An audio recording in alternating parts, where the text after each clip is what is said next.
Hello, everybody. I'm Frankie Avalon. And I'm Ryan O'Quinn. Yes, he is. And he is. What? We are. What? Who do we have here? We have a guest. A super special guest. Yes.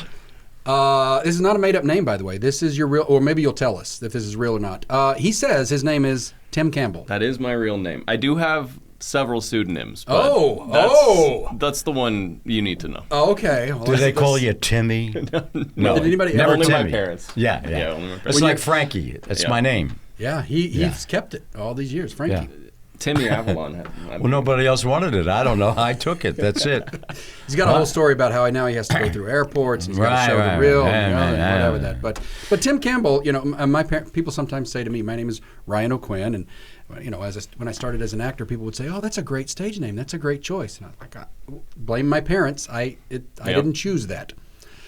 Anyway, Tim Campbell, my friend, you are a multi-talented. I feel like the odd man out here. I talk all the time about how Frankie Avalon is a multi-hyphenate. He's an actor, singer, dancer, musician, artist, all of those things. You, sir, are an actor, a singer, a musician, a voice actor, a voiceover artist, and we're so blessed to have you with us today. Thanks for joining us. It's my pleasure. Thank you for having me. Here, I'm going to fanboy just a little bit, Frankie.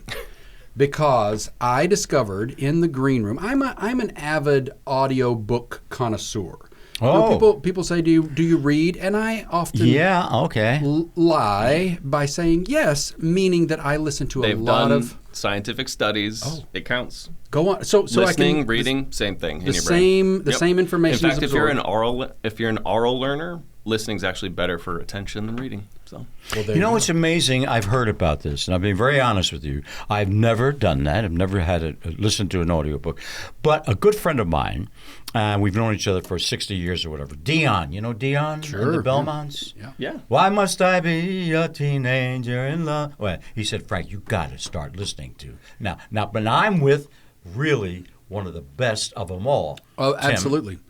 Credits a mile long. This is fascinating to me.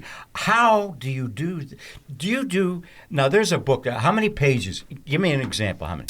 I just did a book I finished yesterday that was 300 pages, 312 pages. Okay, 312 pages of you doing every character, right? Mm-hmm. And telling the story. Mm-hmm. How long did it take you to do that entire book?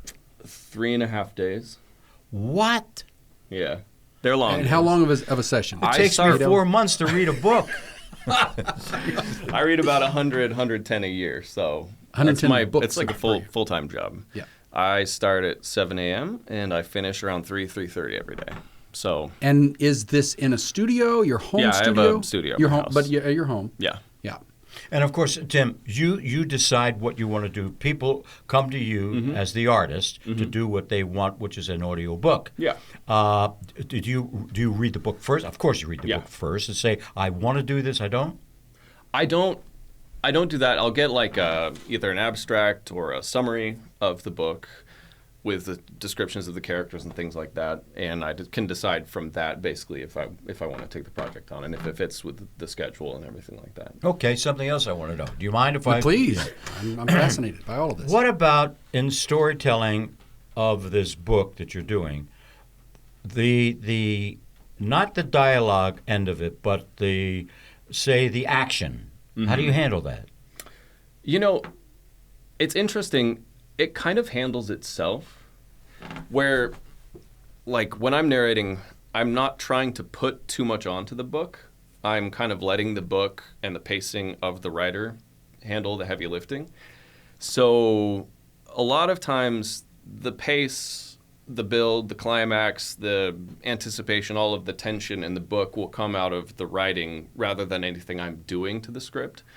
So if there's characters, how they're speaking, the tension in a scene, that all kind of comes out of the script or the manuscript that I'm working from. So you actually say there's a scene where it says, and Ryan walks into this room, and as he walks into this room, he's looking at the paintings, the description. You tell all that too, right? Mm-hmm.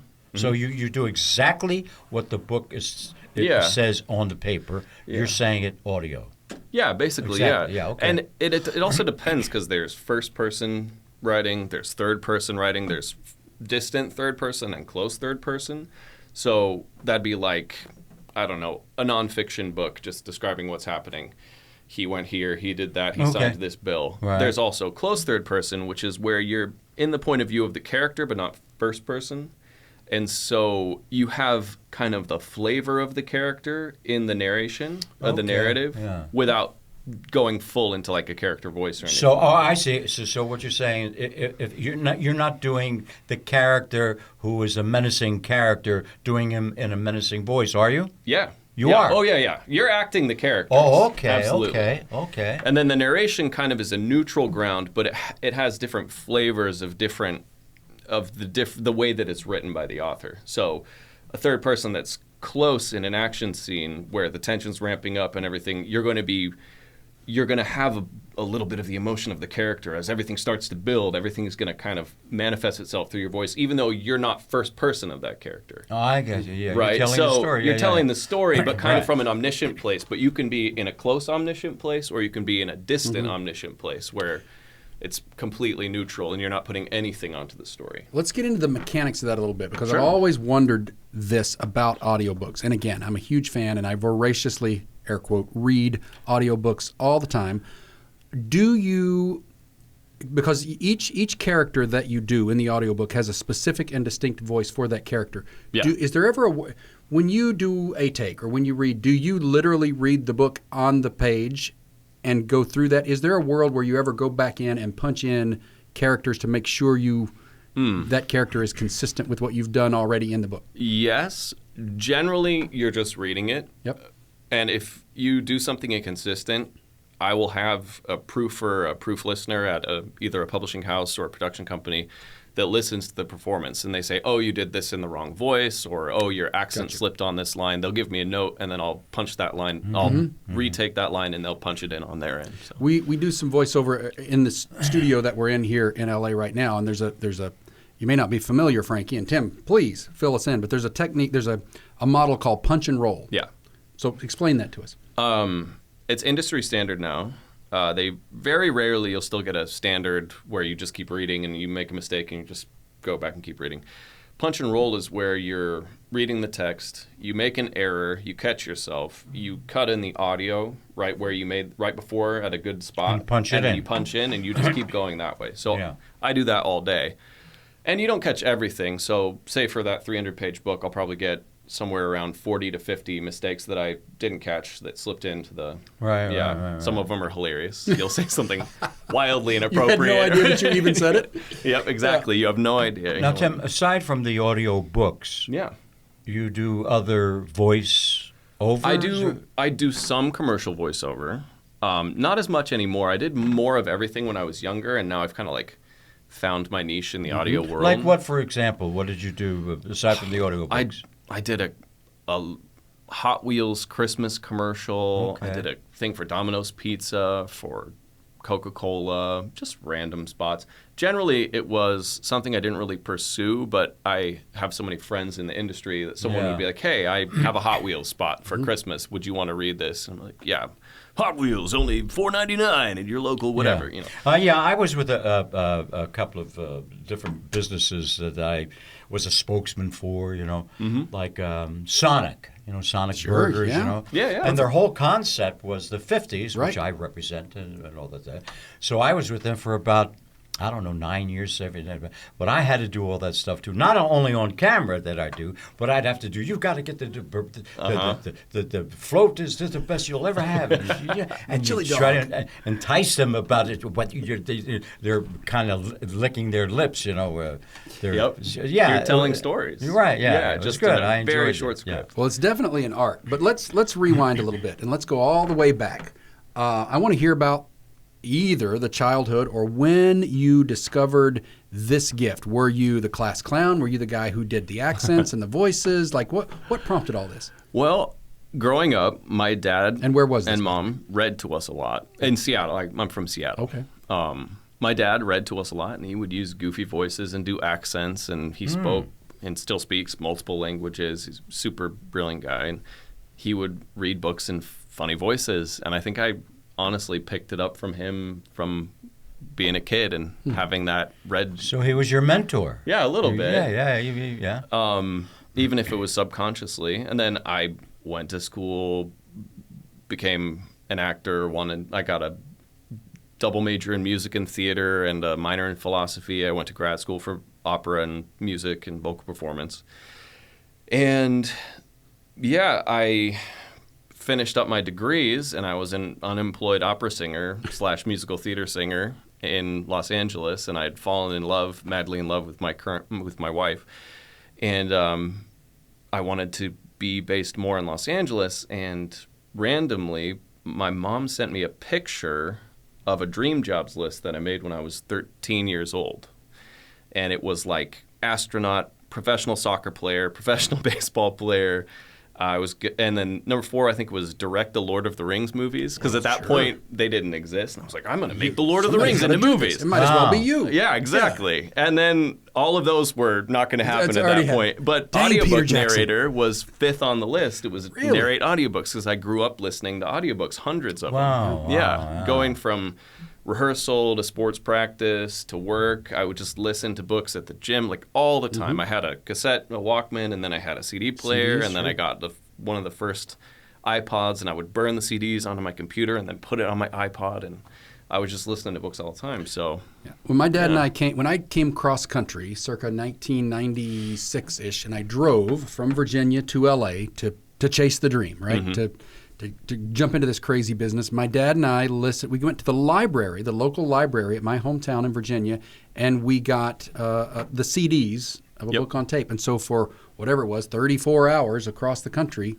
we listened to Angela's Ashes, if you remember that book. So, absolutely. You know, the couple of the Irish guys, we decided that would be our road trip thing to do. Wonderful. So I love it. That was me growing up. Yeah. And my family always had an audiobook on road trips in the car when we would drive from Seattle to Bend. I am going to get into the... catch you up. That's pretty great. Well, nowadays it's great because of Audible and a handful of other things. Like, I have... Especially when I travel. Oh yeah. It's the flying and all that stuff I do. Yeah. Pop in your AirPods. You don't have to aggravate anybody. Well, I have an Audible subscription, and so I get so many credits per month, and I just pick whatever it is I want to see, or hear, rather. And just choose that for the month, or get a couple a month. And same thing. I was in Nashville last week, and going and coming, and pretty much every waypoint in between. When I was on the ground, I'm listening to a book. That's wonderful. And learning too. And learning at the same time. Yeah. So now you probably fall into this category, Tim. I've had people say to me, folks who don't exactly understand how the business works. Well, people have told me for years I have a great voice, therefore I should get into ... whether it be radio or audiobooks. It's not as simple. I know you're saying, I had this pipe dream and I was number 5 on the list when I was 13. But it's not as simple as just saying, well, I've got a good voice, therefore let me hang out my shingle and do this. I'm assuming early on there was some agency intervention there. How did you become the guy? So my mom sent me this picture. I said, well, there's one left on my dream job list. The other 4. Might as well go for that one. I was doing a production of Jekyll and Hyde at a random theater out in San Bernardino. Oh, sure. And I was like, I hate this. I don't want to be traveling. You're driving. I had just spent 2 months in Seattle, just traveling all over. I missed the woman who would become my wife very much. I wanted to have a family. So I was like, what can I do where I can be rooted in one place but still perform, use these funny voices, these accents that I've learned, these languages that I speak, because I had to learn French, German, Spanish, Latin, all of these different languages for singing opera. So what can I do? And this seemed like the perfect thing. And I kid you not, a month before this, Audible had started a contracting site called ACX, which you could make a free profile, and you could just go on, you could record yourself in the closet, in the office, wherever, reading auditions for books that independent authors had put on there for people to audition for. And I was like, I don't have to pay for this. I might as well just do some auditions and see if I like it. I booked 3 of my first 5 auditions, and full contracts coming through, and I'm signing them, and I have no idea what I'm doing. In West Hollywood, I'm sleeping on my friend's couch in San Bernardino in Rancho Cucamonga. Yeah. I'm staying. Me and his little puppy were roommates for that month and a half. And what was that studio? What was your studio like? My studio there was me with a blanket over my head. Really? A little tent on the floor of the closet. So no sounds would come in. Well, so they hired me, and I turned in my audio for approval, and they were like, "This sounds terrible. Like, Really? do you know what you're doing?" And I was Where like, are "I you?" have no clue what I'm doing. I literally just Googled this like a week ago." And thankfully, they didn't fire me. They kind of taught me how to set up an ad hoc studio in this office with blankets and pillows, make a little blanket fort, and I recorded my first maybe 10 or 11 books. Wow. Just randomly on a computer in a little blanket fort. And then I got a nicer mic. I got a closet at our new place that my wife and I got together when we first got married, and then slowly got a bigger closet, and then my first studio, and then now I have a nice big 10 by 10 foot soundproof room in my house. Cut to now, where you have been nominated for or won nearly every award in the audiobook industry. Just going down the list, the Audio Award, the Voice Arts Award, the Audiophile Earphone Awards. Like, you are at the top of your game now, but meager beginnings at a closet in retro. Come on. And those are the books you're listening to. Exactly. I have to fanboy just for a second, Frankie. Forgive me. No, go ahead. Do you speed read? What, like to prep? Like when I'm prepping? I don't know. script? I mean, there's some people. I try it. Sometimes I get pretty good at it, to where you see a paragraph and you can see the whole. You do I that? do that when I'm prepping. So if I get a book that I have to read through before I record it, right. I speed. I don't read like every word for word. That's what I'm saying. Yeah, you I look speed at read through it. blocks like. Yeah, right? exactly. Yeah. Interesting. Have you ever tried that, or you do that? I don't do that, but again, He's listening. I'm listening to it. Yeah. Well, speaking of listening, I started to say I have to fanboy just a little bit because one of my favorite book series. I have to preface it by saying I grew up in a tiny little town in Southwest Virginia. Frankie and I have talked about this before. A tiny little town called Grundy, Virginia, which is a small coal mining town near the Virginia-Tennessee border. The closest big city is Bristol, the Tri-Cities area of Bristol, Kingsport, Johnson City. So it's on the border of northeast Tennessee and far southwest Virginia. In fact, the city of Bristol, the main street through the middle of Bristol is called State Street. Half the street literally is in Tennessee, half is in Virginia. But I'm a huge fan of legal thrillers. So I've always enjoyed legal thrillers. I toyed with the idea of going to law school, and I still have this pipe dream of being in the courtroom. I've played one on TV a few times, and that's the closest I've ever gotten. But I love legal thrillers. So I found this book series that is the Joe Dillard book series written by an author named Scott Pratt. Mm-hmm. And the book series is set in that area. So it's set in northeast Tennessee. So you can relate to it, yeah, right. I discovered this thing. I found this book series, and there's a connection to the University of Tennessee, and the son went to UT in Knoxville, and that was sort of the closest university town to me growing up. Grew up a big UT fan, so I found the book series, and there's a whole bunch of them. This Joe Dillard like 11 series, of them or something like that. And I discovered that this guy is the audio voice of all of those things. Isn't that funny? They and were then he like burst the first my bubble. books I ever narrated. Really? Yeah, by telling me he recorded that, basically 15 under a years ago. cloth. 14 years ago. Wow. On a very cheap microphone. Not this. Not what we have nowadays. But I just had to, geek out for a second because I was back east doing a television show this summer, and that was my, basically between takes and every spare minute I had, and my workouts They're were really always... fun books. They're really fun books. He was such a lovely, lovely man. He was the first author who I developed a personal relationship with. He was one of my first authors I ever worked with. Yeah.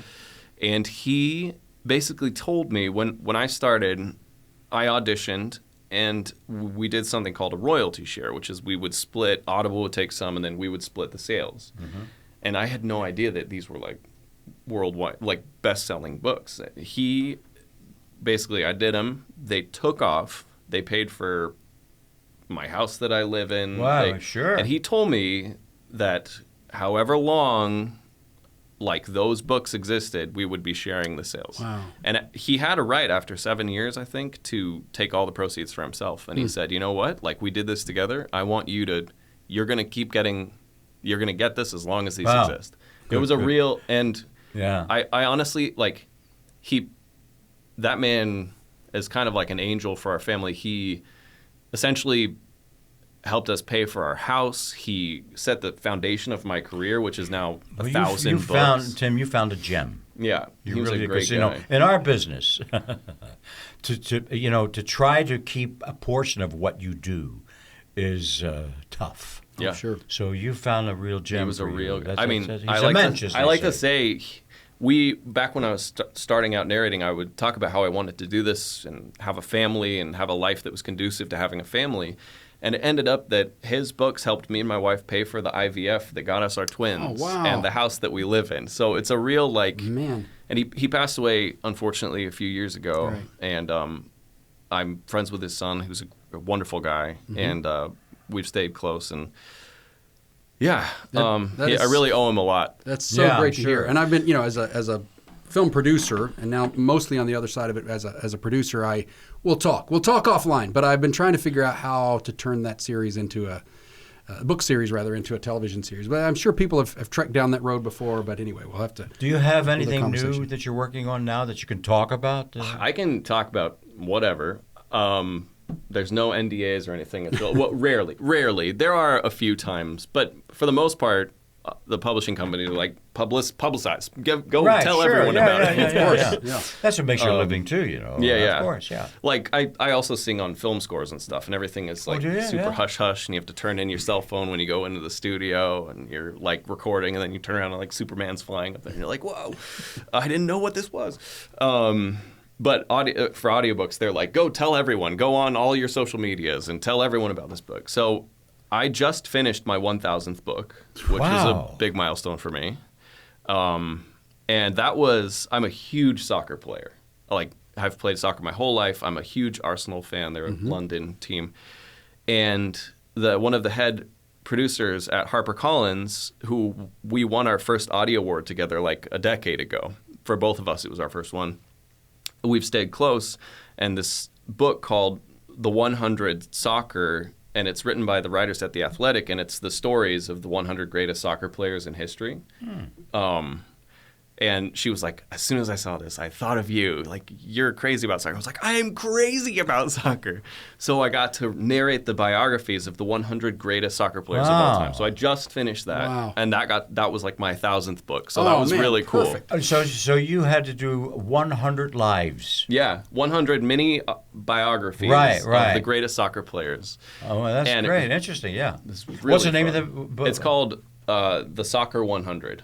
The Soccer 100. Yep. There you go. Got that? The Soccer 100. And I noticed That'd be you're interesting. saying soccer and not football. Does your wife say soccer? What does she say? Is she British? I'm American. Yeah. No, my wife is also. She's from Pennsylvania. Oh, okay. I know you're a Pennsylvania Yeah, boy. Philly. Where's she from? She's from Lewisburg, right in the middle of the state, near where Penn State is. Lewisburg. Yep, it's Is where there- Bucknell University is. Isn't there okay. a prison there too? There is a prison there. Of course, you know the prison and not the university. Well, I know a This few guy. guys who went to college there, but it was nice. It was good. Yeah. Yep, Yeah. there is a prison. Yep. Yeah. Yeah. We did a soccer movie. We produced a soccer film that just came out called Little Angels, and it's basically Mighty Ducks, but with girls soccer. So think that's fun. it's a ragtag group of Good, yeah. 12-year-old kids who just at risk of giving anything away. The name of the team in the beginning is called TBNL. And the coach is like, what does this mean? It's to be named later. They were so Oh, okay. they were so terrible. They didn't have a name, That's but funny. a little formulaic in the sense that they work their way all the way Yeah. up. But just the rabid soccer fans that I've encountered, and I knew nothing of soccer really. Growing up in that tiny little coal mining town. I think since then there have been opportunities for soccer coming and going. But man, it's rabid worldwide, especially. I've watched every single Arsenal game since 2006. You're kidding. All of them. 4:30 a.m. Yeah. with COVID, up with a blanket on, watching the Arsenal play. Wow. You were hundreds really of hours dedicated. Yeah. My buddy Bryce is a Liverpool fan, and he would say the same thing. So he, when he lived here in L.A., is there a bar somewhere close by that There's is a an Arsenal? bunch. Fox and Hounds is an Arsenal Yeah. place, yeah. And Yeah. He would- we used he to go would to seek King's out- Head in Santa Monica. Yeah, go down and find it. 4 in the morning. And Yep. Go down. That's a diehard. It is, but it's rabid really fan. fun. When I'm speaking with someone who's British, German. I have a German exchange brother that we're still really close. I say football. But if I'm talking to Americans, I say soccer because then people don't get confused and you don't sound pretentious. So speaking of German or British or whatever, you I would say are an expert on dialects and regionalisms and accents. Tell me about that. I mean, Seattle is fairly nondescript in a you can't usually pick people out from Seattle like you could from Alabama, but it's a very because neutral. you have a neutral. It's neutral. It's great. Was that helpful? And then how did you get into the accents of it all?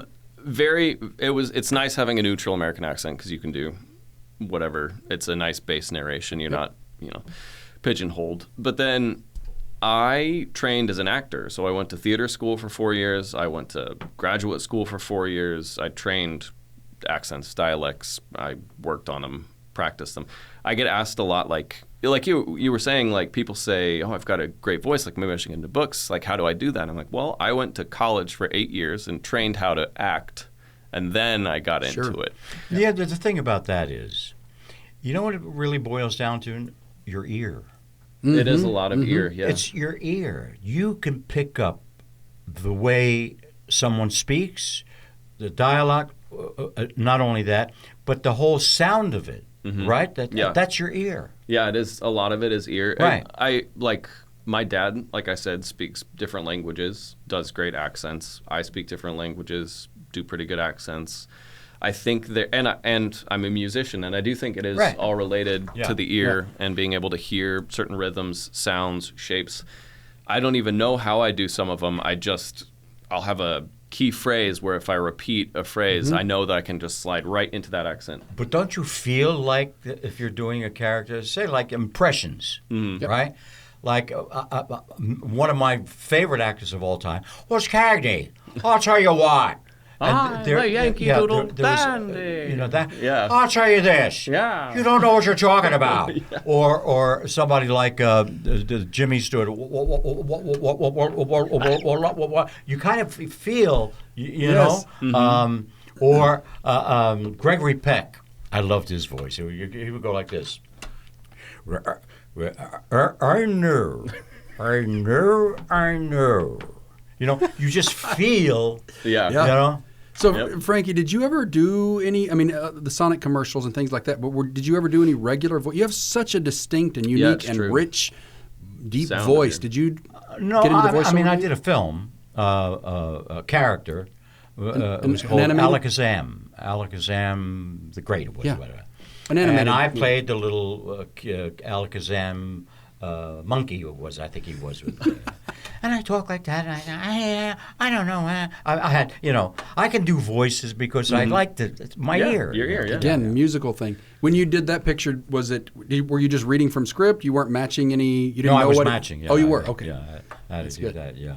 It was interesting. I think you're right, though, guys. I think it's the musicality piece of it. And, Tim, you worked with the L.A. Opera. You've worked with the L.A. Master Chorale. Like, you had this whole operatic early career. Still do. Yeah, but that obviously helps with the tonality. Yeah.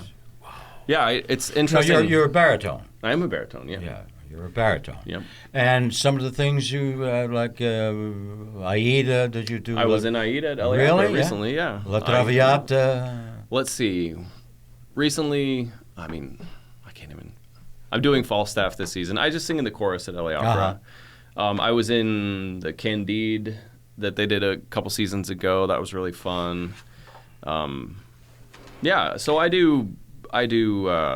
I still sing classically, and I sing with a master chorale too as an auxiliary singer. You know, I had the pleasure of meeting, by the way, in Rome, Tebaldi. Oh, wow. The wonderful. Yeah. And a great opera singer too, Delmonico. You know that name? Yeah. I went to see him. He was Legend. ill. I went to see him in a hospital in Rome, in Italy. Handsome guy. Yeah. But he was a major star. And, of course, one guy, which I wish wasn't, he would do arias, but he could never do an opera, was from my neighborhood in Philadelphia, Mario Lanza. Oh, yeah. Sure. Yeah, of course. Yeah. Wow. Jumping back to dialects and regionalisms and Sure. picking a phrase that gets you into it, is there anything in particular, for example, you can probably tell from my full name, that I do Irish accent from time to time. But in order to tap into it, I will either verbally or not go, Frosted Lucky Charms, it's magically delicious. All right, now, there we go. So you find it, huh? I find it by doing the Lucky Charms commercial. Yeah. Is there what are your tricks and Well, tips? like, if I'm doing Scottish, right, I'll go like, you're a wee scunner some shilpit bulshy. And that in Gaelic means you're a wee garbage scow, like a garbage trawler on the sea. So that's how he can slide like right into a Scottish accent like that. Just by saying that one phrase. Or if I'm doing Russian, like you just, like you can, there is certain things you can do to just slide right into accent and you don't have to do any prep or anything. It just comes right out. So, Yeah. yeah, it's cool. Good. How many of those have you figured you can do? How many of those? I had to make a list once, and it was over 100. Wow. Including Wow. like all the regional regionalisms American, and sure. regional Irish, like For Northern example, Irish, New York West is Irish. there's different. There's right. There's Yeah. different New York. Oh, yeah. Same in Philadelphia. Yeah. South Philly is one, North Philly is another dialect or whatever. Even in Europe, you go to Sicily, they speak one way. You go to Rome, they say, but they're not Italian in Sicily because they don't speak the right way. Yeah. Yeah. One of the interesting parts of working with accents and stuff is that sometimes you have to dial down the authenticity for the audience because you're working in a medium where someone's going to hear it at a certain speed one time, and it's not like they're reading a book where they can go back and be like, what did that say? Unless they want to rewind the audio or whatever. So you have to make it so it's authentic but also like approachable and easily consumable. Yep. So you'll take something that is, like, for example, if I was doing like a real Glaswegian, it'd be very hard to understand, right? Because like they talk in a way that's not easy for us to understand first time when you're here. So like if you're doing that, you have to dial it back a bit and make it a little more so like an American listening can understand it for when they're only going to hear it one time, right? You have to make it so someone's not constantly confused when they're listening to an audiobook. You know what's one of my pet peeves today? Mainly younger people. Full stop. That was it. Period. Exclamation point. My pet There you peeve. have it, kids. Young let me people. finish. Let me finish what I was saying. Oh, there's more. Young people, they speak so fast and high on the phone, and I go, "Excuse me, but can you slow it down a bit?" And, You're a little slower. What, can give me your phone number? Wait a minute. Could you just slow it down? Do you find that at all? I mean, I don't know. No, because you speak fast. I speak young person still for a couple more years, and I'm going to age out of it real soon. Wow. Speaking of, how old are your kids? How old are the twins now? I have 4-year-old twins. Nice. They just started TK. Oh, yes. And they are loving it. That's so good. Yeah, they're best buds. And we just discovered that your kids go to the same elementary school that my kids That's right, went to, close by here. Great Small school, world. good people. Yeah, funny stuff. I have 8 kids. They're all 6. I heard. How did you survive? I don't know. I was on the road all the time. Man. 8 I'm kids home. in 10 years, by the way. Yeah, Wow. 10 years, yeah. Well, His my wife wife is is a- very busy. I was going to say, I I'll tell owe you my though, wife though. just for, this is my day off, and so I take the kids on my day off so she can, like, have a breath. Yeah. And she sacrificed her afternoon so I could come here and do this. Oh. So I owe her that'd big be great. time. I don't know Absolutely. how your wife did 8. That seems Neither do I. I'll tell you, she's something else. But I'd come home from a trip. She'd be at the airport. That's because she was leaving. She wanted out. Oh, yeah, I was going to say, that's a great question. I was going to ask that. Was there a tag team moment? Like, if you've been on the road for weeks and weeks and weeks, and I'm assuming she's like, okay, they're all yours, pal. Yeah, but you know what? I spoiled them when I come home. Oh, of course. But you know what? She taught me a lesson. It was a great lesson. When the kids, when I had like 2 or 3, I'd come home from a trip, and I would always stop at the airport and buy them something to come home. Well, she said to me, "Do you know what you're doing?" I said, "I'm bringing something nice for the kids." Do you know what? You're not, putting in their head and everything. They're not waiting for you. They're waiting for that gift. Oh, yeah. I went, she's right. Yeah. And maybe subconsciously hoping Dad will leave again so we get another toy. Right, exactly, Right? yeah. there's that piece. Dad, go ahead. Dad, when are you going to go? Yeah. To get out of here. Years ago, in the early part of my career, speaking of voiceover and voice acting and things like that, there was a period of my career where I wasn't getting as many things on camera, and I started doing ADR Walla troops, so Walla voiceover. So there was a group of us, And we worked fairly steadily. And we would, listeners, it means that, when we shoot a scene, for example, if we're sitting here doing a scene and this scene is in a movie right now and we're in a restaurant, there's a camera on Frankie, there's a camera on Tim, there's a camera on me, there's a wide, but everybody else in the restaurant cannot talk during the take because it has to be clean audio. Right. Yep. So you will find in the blurry background behind us people pretending to have a conversation. It's all pantomime.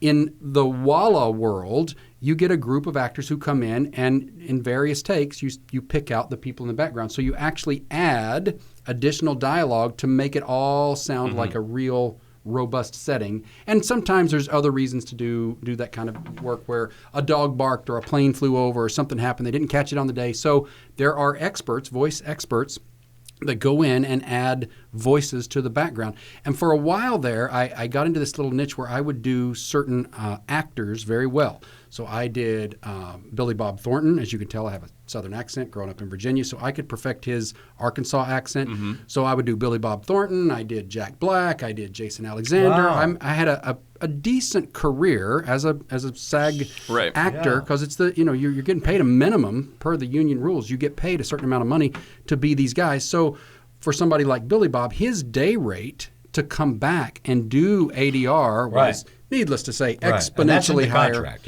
Exactly. So they would have to pay him a certain amount. Right. Inevitably, he may bring an entourage, and you fly first class. You've got to bring him back from the picture that he's currently working on the other side of the country or the world. Right. But they could pay me far less to put in. Right. And a lot of times it was quite funny. I would do. You may have some of these stories, Tim, but I would do the airplane edits and the television edits. The clean edits. The clean edits. So I would put in the shoots and the dangs and the darns and the dill weeds. That was one of the funniest things I said.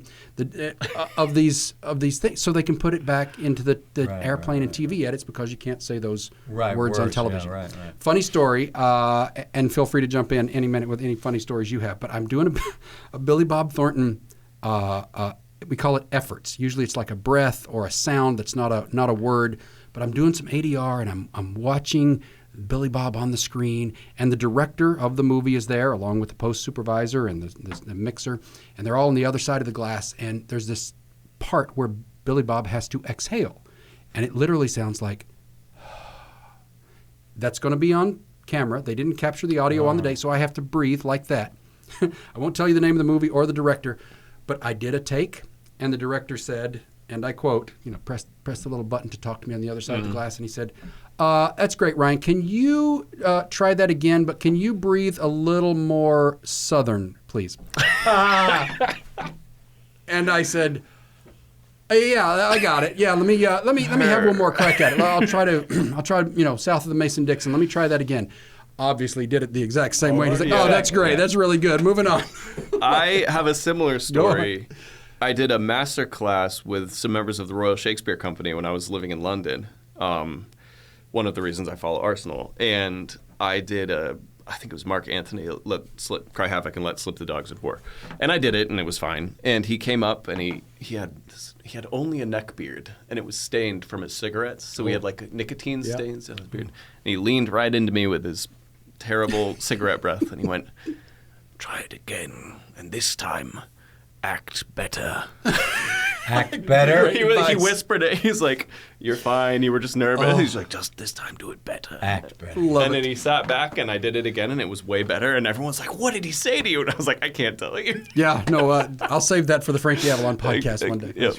One more funny story about voiceover. Again, it was that era of my career where that it was paying the bills, right? You're doing whatever and trying to make ends meet. And you're working as an actor, but it's all voiceover stuff. And I think in retrospect, I can let the cat out of the bag now. But I did this picture that was called something different at the time, but it's now called Vacuums. It's the same people who did the Broadway show Bring in the Noise, Bring in the Funk. So it was this really cool like percussion sort of thing, but it was an Australian film. They had hired a French actor, a French comedian, to be in the movie. When they screened the picture for an audience, just to get audience feedback, the storyline was about these two twin brothers who each had inherited a vacuum cleaner company, but there was a window washing person, because he didn't speak English well in the movie, was a French comedian that a lot of people knew, a lot of Europeans knew and Australians knew, but he was a voyeur, window washing and watching what was happening. So they decided to give him a voice, but they wanted him to be authentic, the voice in his head that you hear, and so it sort of explained the narrative of what's happening. But they wanted him to be authentic Cockney accent. In fact, the breakdown said, do not send any actors who were not born within the sounds of the bell tower of London. Cockney. Yeah. So I threw my hat in the ring. I grew up in a tiny little coal mining town in Virginia, made it all the way through, did multiple callbacks, got to the end, booked the job, did the thing. We shot, the audio was all done at a studio down in Santa Monica. And at the wrap party, I said, and by the way, guys, I'm from the South. And they all went, what? Really? That's how good you were. Well, maybe so. But I have a very similar story. Go on. I have done around half of my work has been as a Brit. I lived in London. I can pass as a British person. And I was hired by a production company based in Glasgow, but the guy was in the UK. He was in London, in Glasgow. They hired me to do the British narration of an Émile Zola book, The Markets of Paris. I forget, I'm blanking on the title. A Zola book. And I recorded it, all British. All our correspondence was via email.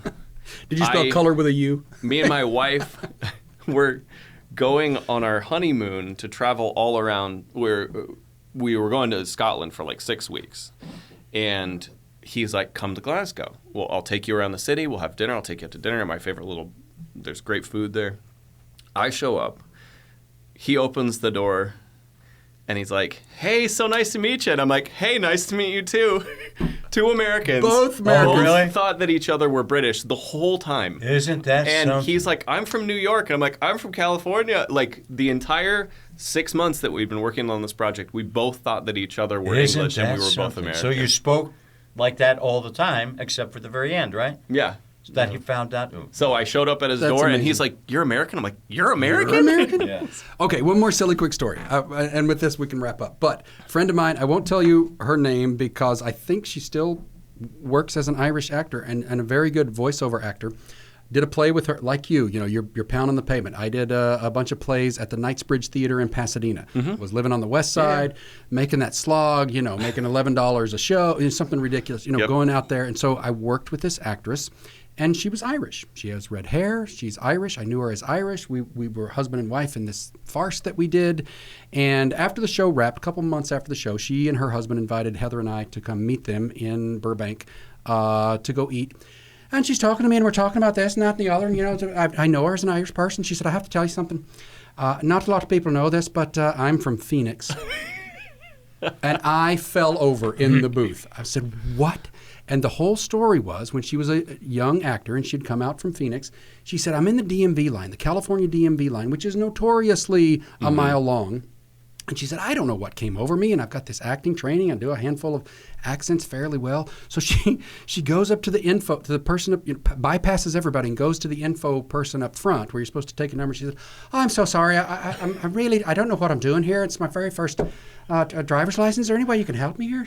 And the girl was like, please come with me. And skipped the whole line. And she said, I've got an idea. I'm going to do the same thing with my career. Yeah.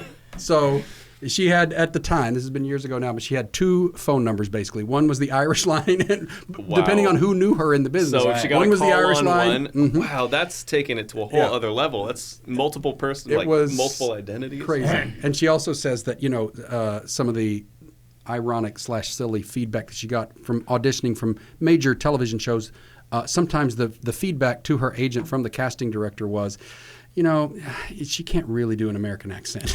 I have gotten reviews in major publications that are like, we love the narration, but that's not a great American accent. Yeah, he's not really great at that. Yeah. multiple reviews. The Seattle Boy. Really? Yes, from the #1 publication that reviews audiobooks. Those are the ones you have to put on the wall. I had to do an accent one time in a film. I think it was called Bikini Beach or whatever. One of the beach party pictures I used to do. Yep. And in the script, I played two roles. I play Frankie, which I always played in all the beach party things. We did 7 of them. And the other one was called Potato Bug. because it was the Beatles, and I was Potato Bud, right? So they put me in a blonde wig. But what was the actor with the split in the tooth? Oh, right, yeah. The English, Mm-hmm. Yep. And I had this whole thing, and I say, and I played this kind of character there, but it was fun to do that. But I was terrible. I don't believe that for a minute. I bet that was great. Yeah. And you know what? And I'll tell you, the first time I do that scene with Don Rickles, who's in the picture, and this is the first time he sees me in this outfit, costume with the thing and all that. And I had some dialogue. And you know what he did? He looked at me and he had dialogue after that. He just smacked me in the face and walked off. That was Don Rickles, yeah. Love that. My gosh. Guys, we could talk for the rest of the day, but sadly we have to wrap it up. Tim Campbell, I'm glad to know that you are in the neighborhood. We're sort of neighbors, and you're here. I'm literally Ty's neighbor. There you go. Well, we got to talk more about these Scott Pratt books and a bunch of other things too. But on behalf of Frankie and I, thanks so much. Yeah, please come back. I enjoyed this conversation. Absolutely, Thanks, my pleasure. Tim. Yeah. Thank you very much. Thanks for having me. My pleasure. Thank you. Now, until we meet again, may I say this to all of you. If you ever run into someone who isn't wearing a smile, give him yours. And the whole world smiles with you.